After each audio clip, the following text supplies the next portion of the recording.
Hello everyone, কেমন আছো তোমরা সবাই? আশা করছি সবাই খুব ভালো আছো। আমরাও বেশ ভালো আছি। দিনটা হলো আজকে শনিবার, আর তোমরা অনেকেই জানো আমি কিন্তু আমার মায়ের কাছে আছি। আর আজকে কিন্তু এখান থেকে আমি ভিডিওটা তোমাদেরকে শেয়ার করছি। আশা করছি তোমাদের ভীষণ ভালো লাগবে। আর তোমরা কিন্তু অনেকেই বলেছো আমার বাপের বাড়ি ব্লগ তোমরা দেখতে চাও। আর এই তো এখন ঘড়িতেই 9টা সাড়ে 9টা মতন বাজবে। তো ঘুম থেকে উঠে এখন ব্রাশ করে নিই, মুখটা ফেস ওয়াশ দিয়ে ধুয়ে নিচ্ছি। আমার এখানে কিন্তু সেরকম কোনো কাজ করতে হয় না, নিজের যদি একটু ইচ্ছে হয় তাহলেই কিন্তু করি। আসলে যখন আমরা নিজের সংসারে থাকি তখন কিন্তু একটার পর একটা কাজ করতেই হয়। আর মায়ের কাছে এসে যেন কেমন একটা অলসতা কাজ করছে, আর সারাদিনই শুধু মনে হচ্ছে ঘুম পাচ্ছে ঘুমিয়ে নিই। যে আমি সারাদিনে মোটামুটি 3 থেকে 4 ঘন্টা ঘুমাতাম, আর এখানে এসে প্রায় সারাক্ষণই ঘুমাচ্ছি বলতে গেলেই চলে। তো এই তো ঘুম থেকে উঠেই কিন্তু এখন একটু বিছানাটা পরিষ্কার করে নিচ্ছি। আর চিকু কিন্তু এখন অনেক তাড়াতাড়ি ঘুম থেকে উঠছে। ও কিন্তু যখন বাড়িতে থাকতো মোটামুটি 9টা সাড়ে 9টার সময় ঘুম থেকে উঠতো, আর এখানে কিন্তু 6টার সময় ঘুম থেকে উঠে পড়ে। যেহেতু আমার বাবা সকালে অফিস চলে যায় ওই 7টা সাড়ে 7টা নাগাদ, আর চিকুর তখন ঘুম ভেঙে যায়। ও খানিকক্ষণ হুড়োহুড়ি করে আবার কিন্তু বেলার দিকে তাড়াতাড়ি ঘুমিয়ে পড়ে। তো এখন ও উঠতেই কিন্তু মা ওকে জল বিস্কুট খাওয়ানো, মুখ ধোয়ানো, ব্রাশ করানো সমস্তটাই দায়িত্ব কিন্তু এখন মায়ের। আর আমি এখন একটু ছাড়া হাত পা হয়ে গেছি। এই তো হাতে কোনো এই কটা দিনই একটু সময় পেয়েছি, সেই জন্য কিন্তু কেউ আমাকে কোনো ডিস্টার্ব করে না। তো তারপরে না বিছানাপত্র সমস্তটাই তুলে নিয়েছি। আর এখন একটু মা আর দিদি একটু শাক বাছছিল, তো আমি একটু ওদের হাতে হাতে গিয়ে শাকগুলো বেছে দিচ্ছি। এটা হলো কলমি শাক, আর কলমি শাক ভাজা খেতে চিকু কিন্তু বেশ পছন্দ করে। তো প্রত্যেকটা এখন বেছে বেছে রেখে দিচ্ছি। আমাকে যদিও কাটতে হবে না, বটিতে কাটতে আমার একটু ভয় লাগে, চপার হলে এখন করে খুব সুবিধা হয়। তো দিদি বলল তুই শুধু বেছে দে, তারপরে আমি না কেটে নেব। আর আমার সব মিষ্টি মিষ্টি বন্ধুরা আমাকে প্রতিদিনই যেরকম কমেন্ট করো, তোমরা কমেন্টের মাধ্যমে জানাচ্ছ তোমরা অনেক রাগ করেছো, তোমাদের ভালো লাগছে না যেহেতু আমি রেগুলার ভিডিও পোস্ট করতে পারছি না। সেই কারণে কি জানো তো, বাপের বাড়ি এসছি অতটাও কিন্তু এনার্জি পাই না ভিডিও করার প্রথমত। আর দ্বিতীয় হলো এখানে তো কোনো ট্রাইপড আনিনি, কেউ একজনকে কিন্তু মতিয়ান ভিডিওটা মানে ফোনটা ধরে দিলে সুবিধা হয় আর কি। আর এখানে সবাই তো সবার কাজে ব্যস্ত, সেই কারণে আমারও ইচ্ছে হচ্ছিল না। তবে আমি তো রবিবার দিন বাড়ি চলে যাব, তারপরে কিন্তু প্রত্যেকটা ভিডিও তোমাদেরকে শেয়ার করব। আর এই তো দিদি এখন শাক কুটে নিয়েছে, ওদিকে মাছ আনা হয়েছে, মাছটা যদিও আজকে আর রান্না হবে না। তো তারপরেই দেখো দুই ভাই মিলে এখন বদমাইশি করছে, খেলাধুলো করছে। চিকুর কিন্তু এখানে সময়গুলো খুব ভালোভাবেই কেটে যাচ্ছে। আমাদের হাওড়ার দিকে যেরকম অতটা বাচ্চারা কেউ খেলাধুলো কেউ করে না, আর কিংবা রাস্তাঘাটে বার হয় না, এখানে কিন্তু সেরকম না। এই যে ভিতরে পাড়াটুকুর মধ্যে তো সব বাচ্চারা কিন্তু খেলতে বার হয়, সবাই হই হুল্লোড় করে, এমনকি এই রোদের মধ্যেও তারা কেউ খেলতে মানে ছাড় দেয় না। তারপরে এই যে বেলার দিকে সবাই দুই ভাই মিলে হুড়োহুড়ি করছে, আশপাশের বাচ্চাগুলোও এসছে। তো এখন চিকুকে বললাম বাইরে প্রচুর রোদ, সে তো শুনবে না, সেই জন্য একটু জোর করে সানগ্লাস পরিয়ে দিয়েছি। তো দেখো কি মিষ্টি দেখতে লাগছে না? তো সে এখন ব্যাট বল নিয়ে খানিকক্ষণ খেলবে। তো মোটামুটি চিকুর এখানে কিন্তু কোনোরকম কোনো সমস্যাই হচ্ছে না, বাইরে খেলাধুলো করছে এবং ঠিক টাইম মতন খাওয়া ঘুমোনো প্রত্যেকটাই কিন্তু হচ্ছে। এখানে এত আনন্দের মধ্যে হইচই করছি, আর চিকুর পাপার জন্য একটু মনটা খারাপ লাগছে। বেচারার বাইরে বাইরে খাবার খেতে হচ্ছে। বাইরে ওই রাতে হচ্ছে কি খাবার খায় রুটি তরকারি, এবং দুপুরবেলা ওই যে ক্যান্টিন থেকে ভাত তরকারি খেয়ে নেয়।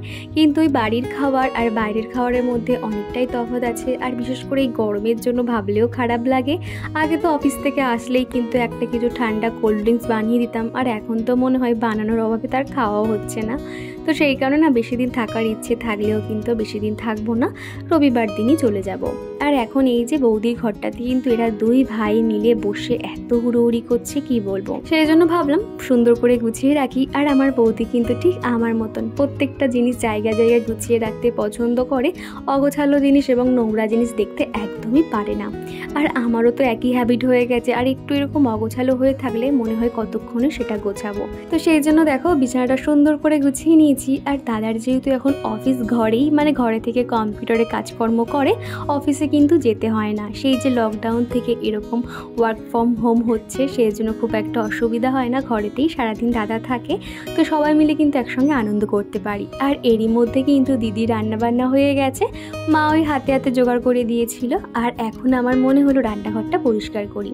আমার মায়ের রান্নাঘরটা কিন্তু ভীষণ সুন্দর, আর আমি রান্নাঘরটাকে একটু পরিষ্কার করব আর সেটাও তোমাদেরকে শেয়ার করব।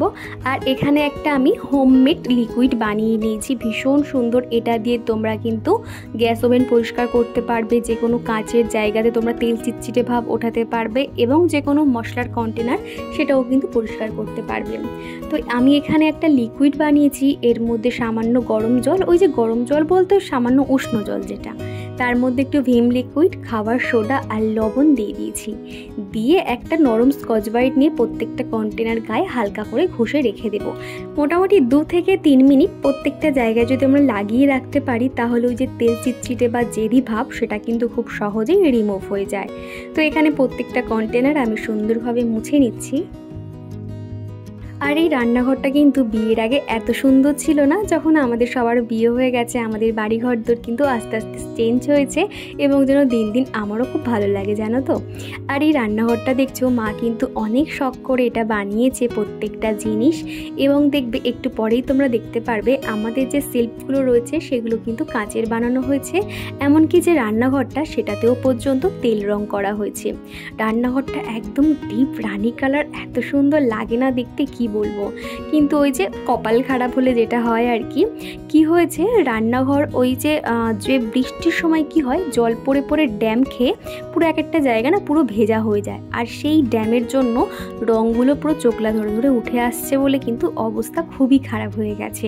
তো সেটা তোমরা একটু পরেই দেখে বুঝতে পারবে। আর এদিকে তোমাদের সাথে কথা বলতে বলতে কন্টেনারগুলো কিন্তু পরিষ্কার করে নিয়েছি। রান্নাঘরে যেহেতু অনেক জিনিস আছে, সেই জন্য আমি কিন্তু একসঙ্গে সমস্তটা নামাচ্ছি না। যেটুকু জায়গা আমি পরিষ্কার করব, শুধুমাত্র সেইটুকু জায়গা আগে সরিয়ে নিয়ে তারপরে সেগুলো ক্লিন করে জায়গার জিনিস যা জায়গায় রাখছি। আর এই যে কাচের সেলফগুলো দেখছো, এখানে কিন্তু কন্টেনার রাখার পরে এত সুন্দর দেখতে লাগে না, কি বলবো তোমাদের। আর এটাতে না আগে পেপার মুড়ে রাখা হতো, কিন্তু মাকে বললাম পেপার মুড়ে রাখলে কি হয়, এটার যে একটা আলাদা সৌন্দর্য আছে সেটা কিন্তু নষ্ট হয়ে যায়, অতটা বোঝা যায় না। তো সেই জন্য পেপারগুলো সমস্তটাই তুলে দিয়েছি, দিয়ে ওই যে লিকুইডটা বানিয়েছি সেটা দিয়েই ঘষে নিচ্ছি। এত সুন্দর মানে ময়লাগুলো উঠে যাচ্ছে না, তোমরা কিন্তু দেখলেই বুঝতে পারবে। তো এখানে না 2টো সেলফ কাউন্টার রাখা হয়েছে। তো প্রথমে ভাবা হয়েছিল যে আরও একটা কাঁচ রাখা হবে, কিন্তু তারপরে দেখা গেছে যে হয়তো আরেকটু নিচে একটা র্যাক করলে মাথায় লেগে যেতে পারে, কিংবা আরেকটু উপরে র্যাক করলে তখন সেটা হয়তো আমরা হাত পাবো না। এই কারণে 2টো মাত্র সেলফ রাখা হয়েছে। তো প্রত্যেকটা জায়গা সুন্দর করে মুছে নিচ্ছি। প্রথমেই এই কাঁচের সেলফগুলোতে আমি 2 মিনিটের জন্য লিকুইডটা স্প্রেড করে রেখে দিয়েছি। তারপরে কিন্তু এদিকে যে কন্টেনারগুলো আছে সেগুলো এখন পরিষ্কার করে নিচ্ছি। তো এইগুলো পরিষ্কারের মাঝখানে কিন্তু আমি আরেকবার কাঁচের সেলফটা মুছে নেব, তাহলে একদমই পরিষ্কার হয়ে যাবে। তারপরে প্রত্যেকটা কন্টেনার ভালো করে মুছে মাছে নিয়েছি। তারপরে যেটা যেখানে থাকে সেটা সেখানে গুছিয়ে রেখে দিচ্ছি। আমাদের এখানে কিন্তু যে দামি দামি কন্টেনার সেরকম কিছুই নেই, যতটুকু মধ্যবিত্ত ফ্যামিলিতে সম্ভব ততটুকুই আর কি করেছি। আর মায়ের যেহেতু এখন বয়স হয়েছে, ওই যে হয় না যে আবার নতুন নতুন জিনিস কিনবো বা কিছু, ওনার কিন্তু সেরকম আর মনে হয় না। বৌদি থাকলে কিন্তু এগুলো বৌদি পরিষ্কার করে নেয়। আর এখন যেহেতু নেই, 1 সপ্তাহের জন্য বৌদি বাড়ি গেছে, তো মায়ের কাজে আমি একটু হেল্প করে দিলাম। আর আমার যেহেতু ঘর গোছাতে, রান্নাঘর গোছাতে ভালোবাসি, তো দেখবে আমরা যারা এরকম কাজ করতে পছন্দ করি, আমরা যদি কোনো একটু অগোছালো কোথাও দেখি, তাহলে কিন্তু আমরা চুপ করে হাত গুটিয়ে বসে থাকতে পারি না। আমিও কিন্তু সেরকম। তো প্রত্যেকটা জায়গা সুন্দর করে গুছিয়ে নিয়েছি সেলফ কাউন্টারটা, একটু পরেই তোমাদেরকে দেখাচ্ছি। আর এটা হলো গ্যাসের নিচের সেলফটা। এখানে কিন্তু বেশি কিছু রাখা হয় না, কয়েকটা খালি কন্টেনার রাখা হয় ওই টুকটাক এদিক ওদিক কাজে ব্যবহার করার জন্য। তো এখানে প্রত্যেকটা সাদা কন্টেনার আমি এই সাইডটাতে রেখে দিলাম। আর 2টো না তেলের জার ছিল, তো সেগুলোতে দেখলাম যে অর্ধেক অর্ধেক করে তেল রয়েছে বলে আমি আরেকটা তেল এখানে ঢেলে দিলাম। তো এখানে সর্ষের তেলটা আমি রেখে দিচ্ছি। আমার আজকের এই পর্যন্ত ভিডিওটি বন্ধুরা, তোমাদের কেমন লাগছে তোমরা অবশ্যই কমেন্টের মাধ্যমে জানিও। ভিডিওর কোনো অংশ কোথাও ভালো লেগে গেলে একটা লাইক করে দিও, একটা কমেন্ট করে দিও। তোমাদের একটা কমেন্ট পরবর্তী ভিডিওতে আমাকে অনেক মোটিভেট করে।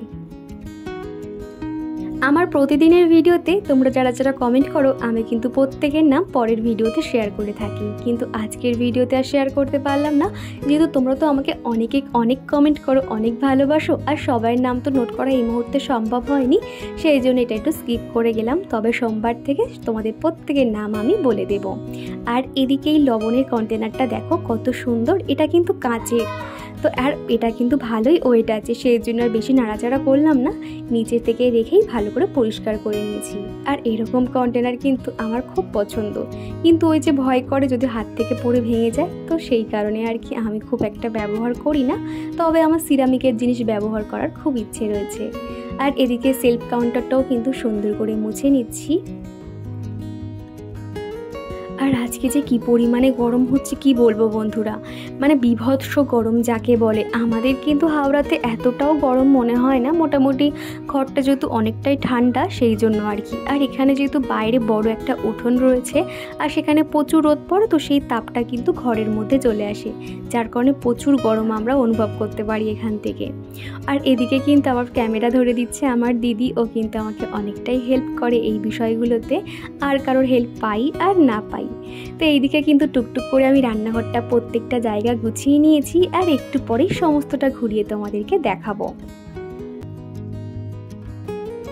আর আমাদের রান্নাঘরে এরকম না একটা ফ্লোর ম্যাট দেওয়া রয়েছে, আর এইগুলো কিন্তু দেখতে অনেক ভালো লাগে। এমনকি আমাদের বেডরুম এবং দাদার ঘরেও কিন্তু এরকম ফ্লোর ম্যাটগুলো পাতা রয়েছে, খুব সুন্দর না? আর এগুলো কিন্তু তোমরা এখানে গরম জিনিস রাখো কিংবা খাওয়া দাওয়া করো, কোনো রকমভাবে কিন্তু কোনো অসুবিধা হয় না। আর এটার জন্য কিন্তু রান্নাঘর দেখতে বেশি ভালো লাগে। রান্নাঘরটা পরিষ্কার করে কিন্তু ভালোই ময়লা বেরিয়েছে। সেলফ কাউন্টারের পিছনের দিকে ওই যে পেঁয়াজের খোসা, ডিমের খোসা এদিক ওদিক পড়েছিল। আমাদের এখানে আবার আরশোলা আছে, সেগুলো হয়তো টেনে টেনে ওখানে নিয়ে গেছিলো। তো প্রত্যেকটা কোণা আমি পরিষ্কার করে ঝাঁট দিয়ে নিয়েছি, তারপরে জায়গাটা মুছেও নিয়েছি। তারপর এদিকে ফ্রিজের পাশে থাকে মিক্সার গ্রাইন্ডার, তো সেটা দেখলাম একটুখানি একটু ধুলো ধুলো উড়ে পড়েছিল, সেটাও কিন্তু আমি পরিষ্কার করে নিচ্ছি। আর এখানে মিক্সার গ্রাইন্ডারে আমি কিন্তু কোনো রকম জল ব্যবহার করছি না, এখানে শুধুমাত্র একটু কলগেট নিয়েছি, আর ওই যে পেস্ট কলগেট নিয়ে আর একটা নরম স্কচ ব্রাইট নিয়ে পরিষ্কার করে নিচ্ছি। শুনেছিলাম মিক্সার গ্রাইন্ডারে জল দিলে কিনা সেটা খারাপ হয়ে যাওয়ার চান্স থাকে, সেই জন্য কি করছি শুধুমাত্র পেস্ট দিয়েই কিন্তু পরিষ্কার করে নিয়েছি। আর সামান্য স্কচ ব্রাইটটা ভিজিয়ে নিয়েছিলাম। তো দেখো কত সুন্দর পরিষ্কার হয়ে গেছে, একদম নতুনের মতন। তো ফ্রিজের পাশেই কিন্তু মিক্সার গ্রাইন্ডারটা রাখা হয়। তো দেখো এবার চলো রান্নাঘরটা ঘুরে ঘুরে তোমাদেরকে একটু দেখাই। তো কেমন লাগছে অবশ্যই জানিও। রান্নাঘর যদি সবসময় এরকম পরিষ্কার পরিপাটি থাকে তাহলে সেগুলো দেখতেও পারি আর অনেকটা সুবিধা হয় নিতে। আর এক একটা কন্টেনারের গায়ে স্টিকার লাগানো, কিন্তু তাতেও খুব একটা অসুবিধা হয় না, যেহেতু নিচে ওই ট্রান্সপারেন্ট কাঁচগুলো আছে, সেখান থেকে তো দেখাই যায়। আর এদিকে তেলের জারগুলো রাখা হয় নিচেরটাতে, আর কয়েকটা ফাঁকা কন্টেনার রাখা হয়। আর তার ঠিক উপরেই রয়েছে গ্যাস কাউন্টার টপ। তো গ্যাসের পাশে এখানে যে মশলাদানি যে প্রত্যেকদিন ব্যবহার হয় সেগুলো, আর এই পাশে উপরের সেলফে টুকটাক হলুদ, লঙ্কা গুঁড়ো এগুলো রাখা হয়। আর সিলিন্ডারের ঠিক পাশে একটা ঝুড়ি রাখা হয়েছে, এই আর কি। তো রান্নাঘরটা প্রত্যেকটা জায়গা সুন্দর করে গুছিয়ে নিয়েছি, তারপরে ফ্রেশ হয়ে নিয়ে ভাত খেতে বসেছি। আজকের খাবারে হয়েছে শাক ভাজা, আর পুঁই শাক আলু দিয়ে একটা চচ্চড়ি হয়েছে চিংড়ি দিয়ে, সাথে হয়েছে চিকেন। তো চলো দুপুরে খাওয়া দাওয়াটা শেষ করে নিই, তারপর তোমাদের সঙ্গে আবার দেখা করছি।